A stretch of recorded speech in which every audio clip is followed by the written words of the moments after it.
Okay. What else can you? What else can you ask? What else can you ask? That's 10 original questions. No, you haven't got none of them to look at. Let's start by Saturday, Shrewsbury. How do you reflect on the game now, Darrell? Yeah, disappointing because we talked about it, worked on things beforehand, and the key was to defend set plays, and we got done on 2 set plays. Obviously, albeit the second was the second phase from a set play. So we went through that on the video stuff earlier this week. Put that to bed. 1 or 2 people not doing the jobs right, and you dig a few out, and then you move on and crack on, and hope players learn from it. Yeah, is that the key? Learn from. It is. It's like I say, it was a scruffy game, but we picked up a few points recently from scruffy games, and for me, it should have been another point in the bag minimum. And if we'd have defended set plays, we might have got the 3 goals. But it certainly wasn't a game I came away from thinking, well, we've been well beat there. I thought it was a pretty even game. To be honest with you, not a lot in it, and still be delighted for them for their away performance. We're disappointed in the goals we conceded. Yeah, I guess if you're to choose a game after a defeat, Oxford away might be up there. It's always popular with the supporters, isn't it? Yeah, certainly. It's Oxford, a very good footballing team, had a great result against Charlton. We came up together. There's not a lot between the 2 teams. There hasn't been for a couple of seasons, albeit I think they've got a lot bigger spending power than we've got. No, it'd be an interesting game. They've got some good players. So have we. We want to get back on the saddle, shall we call it, and try and get something out of the game. So it's a big week for us, 3 games in a week. So we're coming thick and fast this week. Yeah, does the league table suggest that there is little to choose between you and Oxford, or is that the same with every team you face in League One? It certainly is. I mean, the top teams up there for them fine lines of consistency. Talked about Shrewsbury Saturday.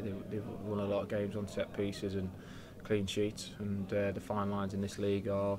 You have to, if you do those right, and that's probably why we're 10 points short at the minute of getting in the top 6. It's, every game's a tough ask, and every game's difficult to pick up points, and Saturday's another one. Does it ever change the dynamic when you're facing a managerless team? Oxford are currently looking for a new full-time manager. Not unless they put another player on the pitch without me knowing. So no, it doesn't matter who's in the dugout, does it? To be honest, from my perspective, and Faz is a very experienced. He's been assistant. He was assistant. I'm sure he was assistant with Kevin Keegan at Newcastle. We worked with Michael, knows the clubs in and out. Know he's very hands-on on the training ground. So I don't think it's lot's changed at Oxford. And like I say, they're off of the back of a great result against Charlton. Yeah, do you look forward to 3 games in a week with anticipation? What's possible to achieve from those games? Yeah, certainly. Look forward to the games. Like I say, we've been on a good run, bit of a halt at the weekend, so we're looking to get back on the saddle and get as many points as we can in this week. Knowing you like I do when you're nominated for Manager of the Month, I guess personally it doesn't mean a lot, but it just shows how well your players are doing. Is it a team effort? We had a good January. I don't think you can take that away from us selling our best player and coming from behind in 3 games to win 3 games, and obviously we drew 1 as well. So I think it's a testament to the lads that we had a great response of selling our best player again in the window. So the players responded brilliant.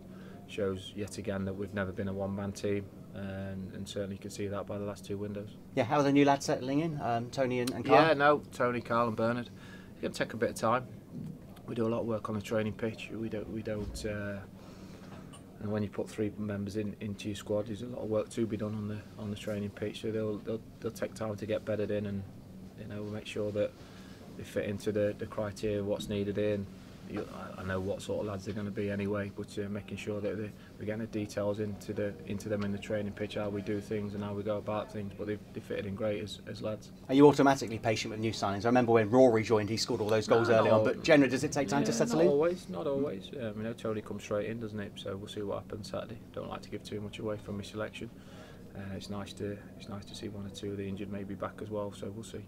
And in terms of Mark Bowler, just a word, we haven't asked you about him recently. He's getting probably his most extended run in the team at the moment. Are you pleased with Bowles has done okay. Bowles has done quite well. The young lads, there's a reason I brought him and Dom Telford in on loan this season. They're out of contract in the summer. I'm not sure what's happening at the clubs, but I looked at the bigger picture with those 2. If they potentially do get released, it was about working on them as a project. I mean, Dom would be disappointed. He's not played as many minutes as he would like, but he's grafting away in training. And I look at players not just short term. I think a lot of people know that I'm not a short term manager, and we're working on things to build things, to reassess things, reshape the squad, and all these things take a little bit of time. I mentioned it after Saturday. We're a bit of an evolving period, which will take time, to get the consistency in the performances, but they'll come. And that's what happens when you've come a long way in a short space of time. Eventually you get to that stage where it needs evolving, and we're at that stage. So a loan player can be a long-term fix sometimes. Potentially, yes, potentially, yeah. As long as obviously this is what I'm seeing and how hard they're working, we'll see. And obviously, don't really want to speak of players that are at other clubs, but that's the situation there. And I know at the end of the season whether they'll be taken on by them or not, I don't know. Thank you. Thank you.